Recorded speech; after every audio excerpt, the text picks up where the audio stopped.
You are highly welcome to perfect children academy. Perfect children academy पे आपका हार्दिक स्वागत है। ह्यूमन रिप्रोडक्शन में हम लोगों ने प्रीवियस लेक्चर में देखा था कि जेस्टेशन पीरियड क्या है, और हमने देखा कि जेस्टेशन पीरियड 9 मंथ का ह्यूमन बींग्स में होता है। अब हम आज बात करेंगे कि जेस्टेशन पीरियड की समाप्ति के बाद चाइल्ड का बर्थ कैसे होना है, ये किस प्रोसेस के थ्रू होना है, इसको आज हम लोग जानेंगे। तो हम जानते हैं कि चाइल्ड बर्थ, या जिसको हम पार्चुरेशन कहते हैं बायोलॉजिकल टर्म में, या इसी को चाइल्ड बर्थ कहते हैं, या इसी को एक और हम नाम देते हैं डिलीवरी भी कहते हैं। तो आज हम लोग इसके बारे में बात करेंगे, और इसमें हम देखेंगे कि कैसे हमारा न्यूरल सिस्टम और हार्मोनल सिस्टम, ये दोनों मिलकर के चाइल्ड बर्थ में महत्वपूर्ण रोल प्ले कर रहे हैं। जो चाइल्ड का बर्थ होना है, इसको आप देखेंगे कि तो नॉर्मल जो चाइल्ड बर्थ होती है, जो नॉर्मल डिलीवरी होती है थ्रू वैजाइनल यानी थ्रू बर्थ कैनाल होती है, वो नॉर्मल डिलीवरी होती है। लेकिन जब नॉर्मल डिलीवरी में प्रॉब्लम आती है तो ऑपरेशन करना पड़ता है, जिसे हम सिजेरियन डिलीवरी कहते हैं। और ये प्रॉब्लम क्रिएट होती है उन महिलाओं में सिजेरियन डिलीवरी की आती हैं, जैसे आजकल ज़्यादा से ज़्यादा आराम, फिजिकल एक्टिविटीज़ बिल्कुल महिलाएं नहीं करती हैं, जिसके कारण चाइल्ड बर्थ में उतना मायोमेट्रियम का कंस्ट्रक्शन नहीं हो पाता है जितनी चाहिए, जितनी रिक्वायरमेंट होती है। तो प्रॉब्लम क्रिएट होती है, और इस स्थिति में बच्चे को ऑपरेशन के थ्रू बाहर निकाला जाता है। इसे हम सिजेरियन डिलीवरी कहते हैं। तो आइए हम देखते हैं कि ये डिलीवरी का जो प्रोसेस है ये कैसे संपन्न होता है। हम देखते हैं कि डिलीवरी का जो प्रोसेस है वो इंडोक्राइन, न्यूरो इंडोक्राइन प्रोसेस है, यानी इसमें नर्व भी हमारी भाग लेंगी और ये हमारी हार्मोन भी भाग लेंगी। इस तरह से न्यूरो इंडोक्राइन प्रोसेस के माध्यम से हमारा जो है चाइल्ड जो है बाहर आएगा। तो इसमें आप देखेंगे तीनों का महत्वपूर्ण रोल है, यानी फीटस भी, क्योंकि अब वो उसका समय पूरा हो गया है, फिर बाहर आने के लिए परेशान है, और प्लेसेंटा भी परिपक्व हो गई है, यानी पक चुकी है। जो शुरुआती दौर में हमने देखा था कि प्रोजेस्टेरॉन नाम का हार्मोन जो कार्पस ल्यूटियम से निकलता है, वो अब प्लेसेंटा के थ्रू लगता है निकलने, और प्लेसेंटा जब मैच्योर हो जाती है तो हम शुरुआती दौर में देखते क्या है कि प्रोजेस्टेरॉन की जो मात्रा है वो एस्ट्रोजन नाम के हार्मोन, जो कार्पस ल्यूटियम से प्रोजेस्टेरॉन और एस्ट्रोजन जो हार्मोन निकल रहे थे, उसमें प्रोजेस्टेरॉन हमने देखा था कि ज़्यादा निकल रही थी, क्योंकि प्रेगनेंसी हार्मोन था, प्रेगनेंसी को सेव करना था इसको। एस्ट्रोजन जो है कम मात्रा में निकल रही थी। लेकिन अब बारी क्या है, ये पार्चुरेशन की प्रक्रिया में आप देखेंगे कि यहाँ पे एस्ट्रोजन की मात्रा अब बढ़ जाती है और प्रोजेस्टेरॉन की मात्रा कम हो जाती है। जब प्रोजेस्टेरॉन की मात्रा कम हो जाती है तो होता क्या है, आइए इसे हम देखते हैं।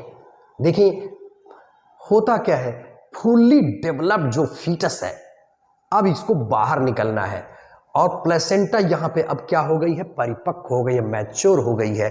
तो इस स्थिति में प्रोजेस्टेरॉन की मात्रा अब कम सिक्रीट होगी, और प्रोजेस्टेरॉन जब कम सिक्रीट होगी तो प्रेगनेंसी जो ये हार्मोन है, यानी चाइल्ड को, यानी जो चाइल्ड है, इसके लिए प्रॉब्लम क्रिएट करेगी।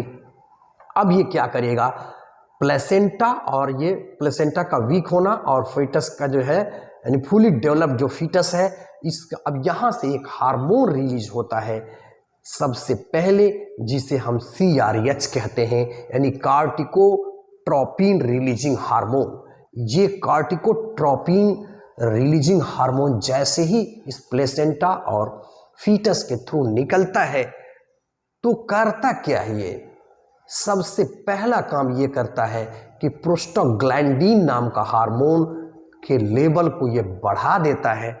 जैसे ही ये प्रोस्टाग्लैंडिन हार्मोन के लेवल को बढ़ाता है तो होता क्या है, माइल्ड कॉन्स्ट्रक्शन इन यूटेराइन वाल, जो मायोमेट्रियम है यूटेराइन की वाल, उसमें हल्का सा कॉन्ट्रैक्शन यानी संकुचन सबसे पहले होता है।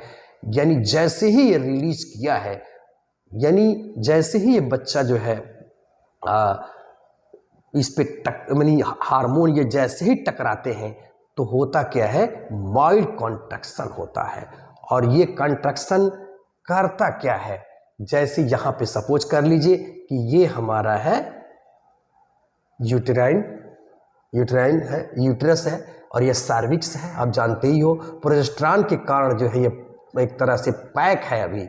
तो जैसे ही ये CRH निकलता है और ये चाइल्ड जो है जैसे ही इस पे टच करता है तो टच करने से क्या होता है, यहाँ से ये CRH के प्रभाव से माइल्ड कॉन्स्ट्रक्शन होता है। और माइल्ड कॉन्स्ट्रक्शन का नतीजा ये है कि तुरंत संकेत मिल जाता है डायलेशन ऑफ सर्विक्स। जो सर्विक्स है अब इसका डायलेशन होता है और ये जो प्रोजेस्टेरॉन की प्लग है वो ओपन हो जाती है, एस्ट्रोजन की मात्रा बढ़ जाती है। अब एस्ट्रोजन कहता है मुझे अब मेरा काम करने दे। तो यहाँ पे इसकी जैसे ही मात्रा बढ़ती है अब ये स्टिमुलेशन होता है, हाइपोथैलेमस को स्टिमुलेट करता है। अब हम लोग देखते हैं कि ये जैसे ही टकराया CRH ने निकली, प्रोस्टाग्लैंडिन ने माइल्ड कंस्ट्रक्शन दिया यूटेराइन वॉल को और इससे संकेत तत्काल मिल गए हाइपोथैलेमस को कि डायलेशन करो भाई, सर्विक्स का यहाँ से डायलेशन हुआ और इसका यही डायलेशन स्टिमुलेशन हाइपोथैलेमस को देगा। आगे हम लोग देखते हैं कि हाइपोथैलेमस अब क्या काम करता है और किस तरह से चाइल्ड की डिलीवरी टेक प्लेस होती है। आइए आगे बढ़ते हैं। हम देखते हैं कि अभी जो हमारा CRH जो हार्मोन निकला उसके अंदर कॉर्टिसोल नाम का हार्मोन भी निकलता है। वो कॉर्टिसोल नाम का हार्मोन और CRH ने क्या किया, अब जाकर के ये हमारा CRH कॉर्टिसोल ने जो है प्रोस्टाग्लैंडिन को जाकर के उत्प्रेरित किया। फिर ये हार्मोन जाकर के हाइपोथैलेमस को स्टिमुलेट करते हैं। अब देखें जब हाइपोथैलेमस को स्टिमुलेट करते हैं तो होता क्या है, हमारा ये हाइपोथैलेमस है। हाइपोथैलेमस से नीचे इसमें आप देखेंगे कि हमारी पिट्यूटरी ग्लैंड है, यानी एंटीरियर पिट्यूटरी और पोस्टीरियर पिट्यूटरी।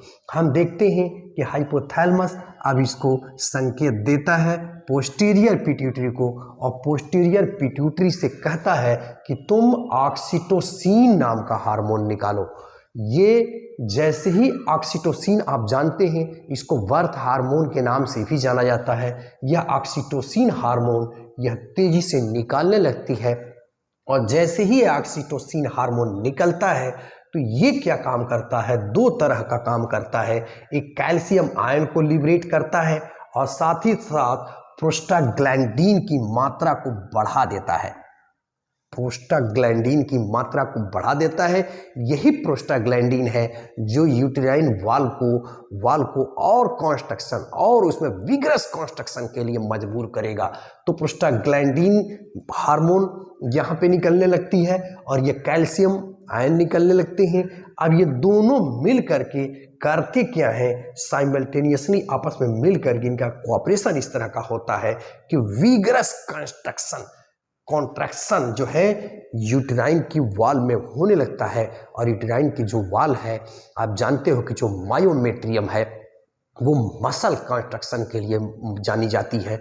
उसमें विगरस कॉन्ट्रैक्शन होता है और जिसके वजह से जब कॉन्ट्रैक्शन तेजी से होता है तो डायलेशन ऑफ सर्विक्स, जो सर्विक्स बिल्कुल इतनी रहती है, छोटी सी रहती है, उसका साइज जो है बड़ा होने लगता है। और साथ ही साथ आप जानते हो कि ये यहाँ से पॉजिटिव फीडबैक यहाँ से पुनः जो है हाइपोथैलेमस को जाता है और हाइपोथैलेमस को मजबूर करता है कि तुम और ज़्यादा ये जो है ऑक्सीटोसिन हार्मोन निकालो। तो ऑक्सीटोसिन हार्मोन के प्रभाव से इसका सर्विक्स का डायलेशन होता है और साथ ही साथ रिलैक्सिन नाम का हार्मोन, आप जानते हो यह रिलैक्सिन नाम का हार्मोन कार्पस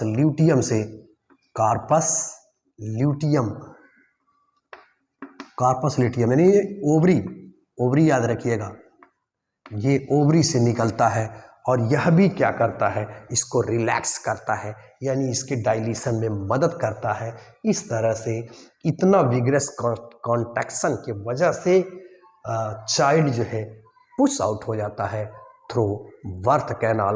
बर्थ कैनाल में हमने देखा था कि सर्विक्स और प्लस वेजाइनल कैनाल मिल करके हमारी बनाती हैं बर्थ कैनाल, डायलेट हो जाता है और चाइल्ड की बर्थ हो जाती है। और जैसे ही चाइल्ड बर्थ होता है आप देखते हैं कि चाइल्ड जो है क्राई करता है, यानी चिल्लाता है। क्यों? क्योंकि अभी तक उसके जो लंग्स थे वो बिल्कुल श्रिंकेड अवस्था में थे, उसमें हवा नहीं भरी हुई थी।